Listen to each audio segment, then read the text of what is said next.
प्रश्न है किसी का?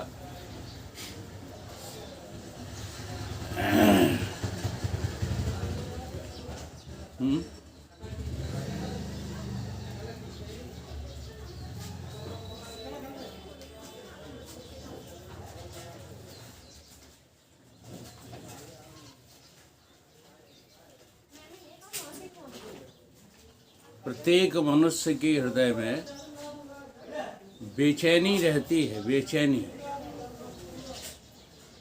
बेचैन, चैन से रहित। चैन का अर्थ जो है वो क्रम नहीं है जो पहनते हो चैन, एक के बाद एक, एक के बाद एक, ये अर्थ नहीं है। चैन का अर्थ है पूर्ण संतुष्टि। पूर्ण संतुष्टि क्यों नहीं है? क्योंकि हम मनुष्य हैं। ये बहुत बड़ी जो है खबर है। हम मनुष्य हैं, इसलिए हम बेचैन हैं। ध्यान दो, परमात्मा बेचैन नहीं है। तुमसे ऊपर जो दिव्यता है वो दिव्य स्वरूप बेचैन नहीं है, और तुमसे नीचे जो अदिव्यता है, पशु पक्षी कीट पतंग, वो बेचैन नहीं है। तुम मध्यस्थ हो दोनों तरफ से। एक बेचैनी आपको जो है वहाँ ले जाएगी जहाँ तुम चैन में ऐसे हो जाओगे कि फिर बेचैनी में वापसी है ही नहीं। समझ रहे हो? और एक रास्ता ऐसा है जहाँ तुम जो है चैन रहित तो हो जाओगे, परंतु वापसी फिर बेचैनी में हो जाएगी। वो है 84 लक्ष्य योनियां। उसी को नर्क कहा है। बाकी कहीं नर्क स्वर्ग की कल्पना तुम कर सकते हो, करते रहो, लेकिन सच्चा नर्क तो 84 लक्ष्य योनि ही है जो तैयार खड़ी हुई है। कोई मनुष्य इससे बच नहीं सकता है, और जो बचेगा वो वही बचेगा जो बेचैन तत्व को, जो शाश्वत और सदा है, उसको पा चुका है। बाकी कोई नहीं बचेगा, क्योंकि रास्ता जाता ही उधर को है।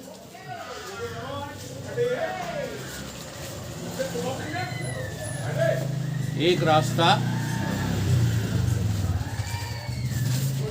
नरक का है और एक रास्ता जो है स्वर्ग का है। ये दो शब्द इसलिए बनाए गए। जो आप अगला शब्द बोलते हैं ना, अपवर्ग, तो वो अपवर्ग आप इसीलिए बोलते हैं कि इस चक्कर से ही जो है हम बच जाएं, स्वर्ग और नरक के चक्कर से। तो तुम ऐसी स्थिति पे आ गए हो। अगर तुम बेचैन नहीं होते हो तो तुम्हें चैन की जरूरत नहीं पड़ती। बताइएगा, कोई शेर, कोई गाय, कोई गधा, कोई पक्षी, जरूरत है उसे चैन की? भूख की जो है पूर्ति करने की जरूरत है, नींद लेने की जरूरत है, दूसरों से बचने की जरूरत है, उसको संतान उत्पत्ति करने के लिए हाँ काम पूर्ति की जरूरत है। इसके अलावा उन्हें कोई जरूरत नहीं।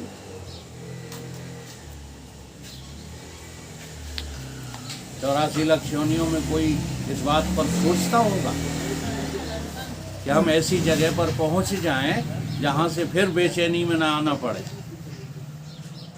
केवल मनुष्य ही जो है सोचता है, और ये सोचने पर मजबूर है कि हम वहां पहुंच जाएं जहां से फिर आना जाना ही समाप्त हो जाए। आने जाने का मतलब है जितेंद्र यही, आने जाने के बंधन से निर्मुक्त हो। आना जाना जो जग में लगा ही रहा तो फिर आने व जाने से क्या फायदा। इसलिए मनुष्य बड़ा बेचैन है। इसकी बस यही बेचैनी है, परंतु ये बेचैनी थोड़ी क्षणिक चैन में लाने के रास्ते तो अपना लेती है। जैसे हमारे अंदर काम है, अब हम काम के द्वारा मुक्त होना चाहें तो नहीं हो रहे। क्रोध है, क्रोध के द्वारा हम मुक्त होना चाहें तो नहीं हो रहे। लोभ है, भय है, ये सब विकार जो हमारे में हैं, ये किस लिए हैं? इनका सदुपयोग करो तो तुम मुक्त हो सकते हो, और इनका दुरुपयोग करोगे तो नरक जाओ। क्या है ये सदुपयोग और दुरुपयोग? काम का, क्रोध का, लोभ का, मोह का, इनका सदुपयोग भी है। वो सारी लीलाएं भगवान की यही दिखा रही हैं। राम भगवान आए, कृष्ण भगवान आए, और भी भगवान आए, और सबने ये लीलाएं दिखाई। और अंत में जब उनकी जो है लीला विराम को हुई तो कहाँ चले गए? परम धाम को चले गए। ये रोज पढ़ते हो, समझना कुछ नहीं चाहते। परम धाम को चले गए कि वो पहले से परम धाम में थे ही। केवल जीवों के कल्याण के लिए लीला का जो है वर्णन किया था उन्होंने। और उन्होंने क्या, वेदांत ये कहता है वो कोई और नहीं थे। बड़े आश्चर्य की बात है। वो राम कौन थे? पता लग रहा है? वो तुम ही थे। कृष्ण कौन थे? तुम ही थे। जो भी अवतार हुआ है वो तुम्हारा ही हुआ, किसी और का नहीं। लेकिन कहीं हल्के में भी आपको ये अनुभूति हो पा रही है? तुम तो एक ही बात लिए घूमते रहते हो, हम ब्रह्म नहीं हो सकते कैसे भी।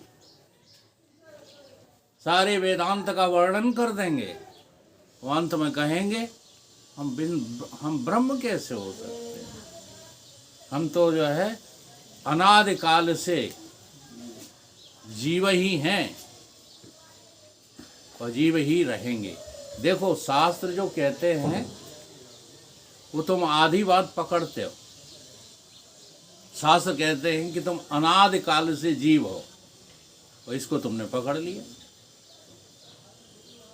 इसको कस के पकड़ लिया है।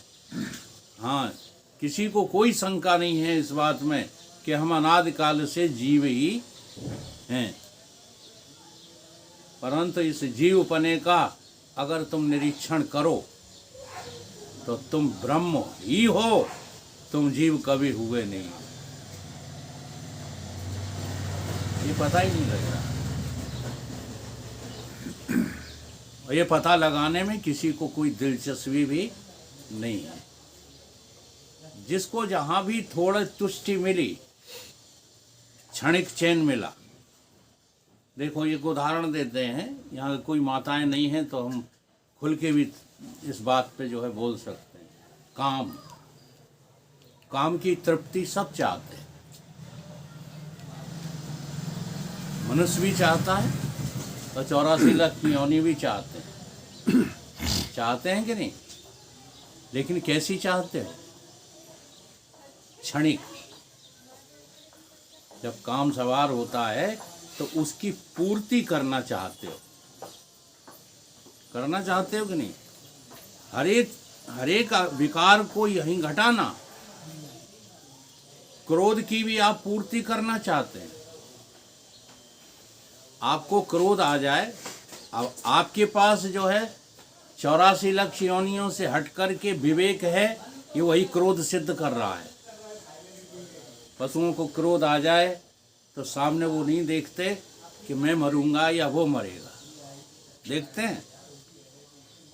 लेकिन तुम देख लेते हो, तुम्हारे ऊपर कितना भी बड़ा क्रोध सवार हो, ठीक है, कोई तुमसे तगड़ा सामने खड़ा हो जाए आके, पता नहीं चलते क्रोध के कहाँ गए। ये क्या है तुम्हारे पास? विवेक। ये मनुष्य जो है बीच में अधर्म में लटका हुआ है। मनुष्य माने जीव। वो जीव जिसके पास जो है इधर उधर जाने की क्षमता है, उस जीव का नाम मनुष्य है। जो एक ही साइड में चलते रहते हैं वो मनुष्य नहीं है। जो केवल पैसे ही कमाते रहते हैं वो मनुष्य नहीं है। जो परिवार जोड़ करके उसी में लवलीन बने रहते हैं वे मनुष्य नहीं है। मनुष्य होना, आप मनुष्य हो ये समझना बहुत ऊंचा खेल है। हम मनुष्य ही नहीं जो है। क्यों मिला है आपको काम क्रोध? कभी इसका सदुपयोग करके देखा है? करते ही नहीं। कोई भी रास्ता हम अपनाते तो हैं, लेकिन अपने शत्रुओं के बस में होकर के अपनाते हैं। इसलिए गोस्वामी जी ने जीव की दो परिभाषाएं दे दी है। एक में कह दिया है चेतन, अमल, सहज, सुख राशि। ये जीव कैसा है? अब ये जो आपके लक्षण बताए हैं जीव के, वो वास्तव में जो है किसके लक्षण हैं? ब्रह्म के लक्षण हैं, चेतन के लक्षण हैं, जीव के नहीं है। परंतु कैसे किया है उन्होंने? ये जीव शब्द क्यों बोला? बंद कर लो बाबा। जीव शब्द जो है क्यों बोला वहां पर? क्योंकि आप जहां खड़े हुए हो वहां से आपको संत कहां ले जाना चाहते हैं? जहां के लिए आप बेचैन, वहां ले जाना चाहते हैं। इसलिए आपके ही लक्षण वहां से बताए हैं जहां आप खड़े हो। तो चौपाई क्या ली है? कि तुम उसके अंश हो। किसके अंश हो भैया? हैं? अब देखो शब्द ऐसा इस्तेमाल किया है कि आप लक्षणावृत्ति लगाओगे ही नहीं, क्योंकि आपने ये स्वीकार कर रखा है कि कोई है, कोई एक ऐसी सत्ता है जो हमारी रक्षा करती है, हमारा पालन करती है और हमें मारती है। ये तीनों बातें तुम्हारे हृदय में हैं, परंतु उस सत्ता को आपने कभी समझने की कोशिश नहीं की। आप जीव होकर के ही यहाँ रहना चाहते हैं और जीव होकर के ही आप फिर से प्रादुर्भूत होना चाहते हैं, उत्पन्न होना चाहते हैं। ये केवल आपकी चाहत है और कुछ नहीं है। और जीव होकर के ही आप इस संसार से जो है जाना चाहते हैं। इसलिए तुम्हें कोई अपने से अलग सत्ता का अनुमान होता रहता है। कनौर से लौट रहे थे जो हमारी गाड़ी में बैठे होंगे, उनको ये बात ध्यान दी। एक व्यक्ति कोई जो है स्वामी जी प्रतिज्ञा आत्मानंद जी से वार्तालाप कर रहा था। वो उधर से कह रहा था कि मैं जीव तो हूँ पर मैं ईश्वर को नहीं मानता, ईश्वर को मैं स्वीकार नहीं करता। ब्रह्म को तो स्वीकार करता हूँ परंतु मैं ईश्वर को स्वीकार नहीं करता। और स्वामी जी ये समझाने में लगे थे कि अगर तुम जीव स्वीकार करते हो तो ईश्वर तो स्वीकार करना पड़ेगा। अब ये बात उसकी समझ में नहीं आ रही थी और वो अपनी जिद से जो है स्वामी जी को राजी कर लिया उसने। हाँ। बस यही खेल होता है। अगर यहाँ पर हमारे गुरुदेव युग पुरुष जी होते तो क्या कहते। हाँ, एक बार यही भिंड में कहा था, कोई नया लड़का था आपकी उम्र का, उसने पर्चे पे लिख करके भेजा कि फलाना फलानी जगह से पैदा हुआ है, हम सब लोग जो है ईश्वर ने हमको पैदा किया है, तो ईश्वर को किसने पैदा किया। ये उसका जवाब था, वो प्रश्न था। क्योंकि प्रश्न बड़ा उचित था, तो ये भी योग पुरुष जी ने कहा कि इस लड़के का प्रश्न तो बहुत उचित है, परंतु स्थान का चयन गलत किया, क्योंकि ऐसे प्रश्न जो है सभाओं में, बड़ी सभाओं में नहीं किए जाते। क्यों? अब इसके जवाब के लिए, इसके समझाने के लिए कुछ समय की आवश्यकता होगी कि नहीं होगी। परंतु ये अपनी योग्यता बघार करके वो दिखा रहा है कि देखो, हमें अभी बताओ कि ईश्वर को किसने पैदा किया। तो सीधा सा जवाब दिया था योग पुरुष जी ने। हाँ, जो खटक जाता है लोगों को, ऐसे ही हम थोड़ा रफ बोलने लगे। उन्होंने कहा ईश्वर को तुम्हारे बाप ने पैदा किया है। अर्थ समझे? ईश्वर को किसने पैदा किया है? बाप ने। ये इसलिए कहा उन्होंने कि तुम जानना ही नहीं चाहते हो, तुम जानना नहीं चाहते हो और प्रश्न करते रहते हो। क्योंकि ऐसे प्रश्न करने के लिए आपको कुछ परित्याग भी तो करना पड़ेगा। आप वेदांत के प्रश्न करते हो और वेदांत की शर्तों का पालन कभी करते नहीं हो, तो आप वेदांती कहाँ हुए? फिर आप वेदांती कहाँ हुए? सारे प्रश्न करना चाहिए, परंतु अपने कल्याण के लिए, अपनी बेचैनी मिटाने के लिए। हम तो ये भी स्वीकार नहीं कर पाते कि हम बेचैन हैं। जैसे आज सारे सुख जिनको प्राप्त हो गए हैं वो चैन में हैं? बता दो। खूब धन है, दौलत है, लड़के हैं, बच्चे हैं, नाती हैं, चकाचक है, काया भी निरोगी है, परंतु बताओ चैन में हो? क्यों नहीं हो चैन में? क्योंकि आपके भीतर जो खट विकार हैं वो आपको चैन से रहने नहीं दे रहे। छिपाओ चाहे जितना, काम बुढ़ापे में भी नहीं छोड़ता, कुछ कर नहीं पाता है। क्रोध जो है बुढ़े को भी नहीं छोड़ता।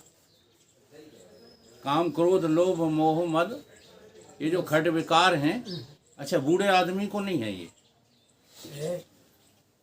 अनुभव करते हो? तो इसमें ईमानदार क्यों नहीं बनते? बेईमान क्यों बने रहते हो? अगर आप ईमानदार होकर के अपनी संतानों को समझाएं ना, तो उन संतानों के रास्ते बदल जाएं। हम तो जबरदस्ती करते हैं, जबरदस्ती करते, और उन जबरदस्ती कामों की जो है एक लकीर डाल दी है, एक मर्यादा डाल दी है। बस ये नहीं सिखाना चाहते कि काम का सदुपयोग केवल संतान उत्पत्ति है और कुछ नहीं। क्रोध का जो है सदुपयोग, क्रोध का सदुपयोग केवल खतरनाक, जो तुम्हारे कल्याण में बाधक हैं उनको मिटाना है। लोभ का सदुपयोग इस संसार में व्यय करना नहीं है, धर्म की खातिर व्यय करना है, परंतु हम सदुपयोग करना जानते ही नहीं। पैसा कमा लिया है तो क्या करना चाहते हो उस पैसे का? बताना। महल बना लिए हैं तो इनका क्या करना चाहते हो? कमाल की बात होती है कि हम लोगों को मंदिर ढूंढना पड़ते हैं। काहे के लिए? सत्संग के लिए। क्या फायदा है ये महल दो महले बनाने के? फायदे बताओ क्या है? शायद ही कोई ऐसा हो, हाँ, जिसके पास जो है 4-6 हॉल वाला मकान ना हो, लेकिन सत्संग के लिए जगह किसी के पास नहीं है। ये मकानों का दुरुपयोग है कि सदुपयोग है? बस यही बात है, सब समझनी है। हम उनका सदुपयोग तभी कर पाएंगे जब हम संतों की, ग्रंथों की और गुरुओं की बात पर श्रद्धा और विश्वास करें। तुम कर्म करो, रोकता कौन है, लेकिन किस लिए कर्म करोगे? भोग भोग के मरने के लिए? जो भोग भोग के जो है मरने के लिए कर्म किए जाते, वो कर्म होते ही नहीं है, वो कर्मों की परिभाषा ही नहीं है। कर्म किस लिए किया जाता है? कर्म इसलिए किया जाता है जिससे हम कर्मों से बच पाएं। कर्मों से बचने के लिए कोई कर्म कर रहे हो? कोई नहीं कर रहे, बल्कि कर्मों में उलझते जाने के लिए कर्म करते रहते हो। अच्छा, भक्ति क्यों की जाती है भगवान की? और एक बात बता दूं स्पष्ट, जिनका कर्मों से अभी नाता नहीं टूटा वो भगवान के भक्त हैं ही नहीं। जी हाँ, बहुत सावधानी पूर्वक इस बात पर विचार करना। जब कर्मों से हम तिलांजलि ले लेते हैं, कर्मों का परित्याग हो जाता है, फिर वो कर्म दुनिया की नज़र में तो चलेंगे। इसलिए कहा भी है, कर्म की होए स्वरूप है चिन्ह है। बिना स्वरूप बोध के तुम कर्म नहीं कर रहे हो, बल्कि जो है सही बात तो यही है कि कुकर्म कर रहे। लेकिन ये बात थोड़ा मर्यादा के विपरीत चली जाती है, इसलिए संभल कर बोलना पड़ता है कि तुम सकामी कर्म करते रहते हो। बात एक ही है, कामना से किया गया कर्म कौन सा होता है? कुकर्म होता है, वो सुकर्म होता ही नहीं है। परंतु कोई मानने को, स्वीकार करने को तैयार ही नहीं हो। अब भगवान के भक्त कब होंगे? जब कर्मों से आसक्ति का परित्याग हो जाएगा। कर्म आसक्ति, कर्म फल आसक्ति, क्रिया आसक्ति, ये 5 आसक्तियों का जब परित्याग होता है तब तुम भगवान को चाहने लगते हो। और भगवान को चाहने का ही नाम भक्ति की सीमा में प्रवेश है। कर्मों में रुचि है तो आप भगवान के भक्त हैं ही नहीं। और सबके अंदर ये बात जो है स्पष्ट है। किसी से यह बात अपनी अपनी छुपी है क्या? तुम्हें कर्म करने में अभी हाँ मजा आता है कि नहीं आता है? तो आप काहे के भगवान के भक्त? बता दो। कर्मों का काम है केवल मल का निवारण। मल जानते हो किसको कहते हैं? मल किसको कहते हैं? स्थूलता के पुजारियों को जो है मलयुक्त कहा जाता है। मलयुक्त जो कर्म करने में लगे पड़े हैं वो सब जो है मलयुक्त हैं। जब कर्म कार्मिक वासना समाप्त हो जाती है तो मल रहित हो जाती है। क्या करना है? और बड़ी मोटी सी बात है, बता दो। कर करके जो तुमने एकत्रित किया है उसका फल क्या मिला तुम्हें? चैन की बेचैनी।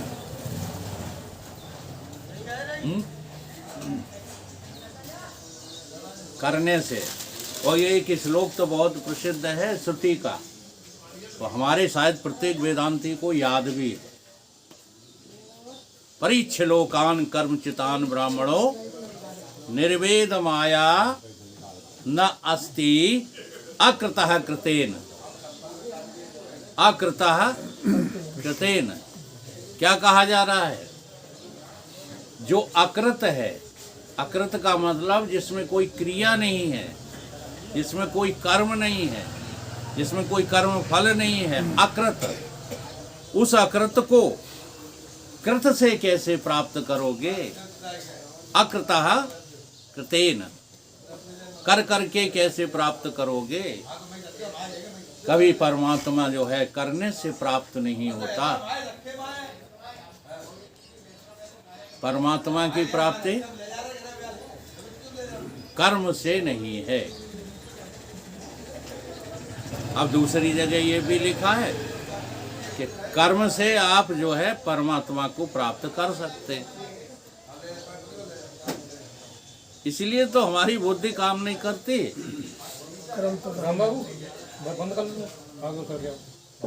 इसीलिए हमारी बुद्धि जो है काम नहीं करती, क्योंकि दोनों बातें हमको ग्रंथों में पढ़ने को मिलती हैं। अब वो क्यों लिखा है कि कर्म से भी परमात्मा की प्राप्ति हो सकती है, और कर्म से कभी भी परमात्मा प्राप्त नहीं होता। तो इसलिए लिखी है कि कर्म करोगे तो मल दूर हो जाएगा, और मल दूर हो जाएगा यानी स्थूल दृष्टि आपकी समाप्त हो जाएगी। और स्थूल दृष्टि समाप्त यदि हो गई तो हमें बता दो तुम्हें संसार में अब चाहिए क्या? बहुत मोटी बात है, और वही हम नहीं पकड़ रहे। अगर स्थूल दृष्टि समाप्त हो गई, सूक्ष्म जगत में तुम पहुंच गए, तो बताओ दुनिया से तुम्हें क्या चाहिए? कुछ चाहिए? बिना स्थूल हुए आप कोई भोग भोग नहीं सकते, भोग की चाहत नहीं कर सकते। भोगों की जितनी चाहत है स्थूल दृष्टि होने के कारण ही है। सब समाप्त हो जाते हैं। फिर तो एक ही बेचैनी रहती है कि हम हैं कौन, हम आए कहाँ से, हम जाएंगे कहाँ। ये बेचैनी रह जाती है।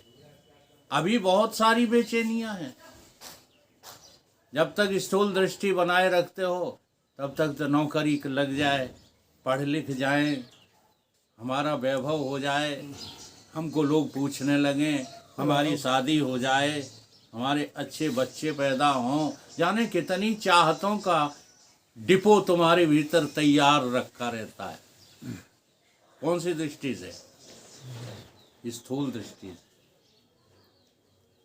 इसलिए कर्म से परमात्मा प्राप्त होगा, इसका यही आशय है कि कर्म करने से मल दूर हो जाता है। इतना ही आशय है बस। अब यहाँ से आगे कर्म की जरूरत नहीं है। अब भगवान की भक्ति की जरूरत है। और भक्ति के बाद फिर जिज्ञासा पैदा होती है, और जिज्ञासा जहाँ आदमी को पैदा हो गई, मनुष्य को, वहाँ फिर परमात्मा पाने के लिए सामने स्वयं परमात्मा स्वरूप सद्गुरु तुम्हारे सामने होंगे। इसलिए सतगुरु का पाना, हाँ, गुरु का पाना नहीं हंसी खेल नहीं है। गुरु मिलते नहीं हैं जब तक तुम चाहते नहीं हो। जब तक आप चाहते नहीं हो गुरु प्राप्त ही नहीं होते। केवल कह देने मात्र से कि हमने गुरु से गुरु मंत्र ले लिया है, काम थोड़ी चलेगा। फिर गुरु जी बताएंगे कि तुम कैसे अपने विकारों का सदुपयोग कर सकते हो। काम आ जाए आ जाने दो, क्रोध आ जाए आ जाने दो, लोभ आ जाए आ जाने दो। न तो आप उसकी पूर्ति करो, न उसका दमन करो। एक का उदाहरण लेकर के समझाते हैं बात को। सबको इकट्ठा लेके चलोगे शायद न समझ में आए। काम आ गया, ठीक है, आप काम की पूर्ति के लिए प्रयत्न मत करो। आ गया, बना रहने दो, ठीक है। उसे दबाने की भी कोशिश मत करो, क्योंकि काम की पूर्ति करेगी, काम की पूर्ति करोगे तो नरक की तैयारी है, 84 लाख योनियों की तैयारी है। कहो तो मैं गिना दूं।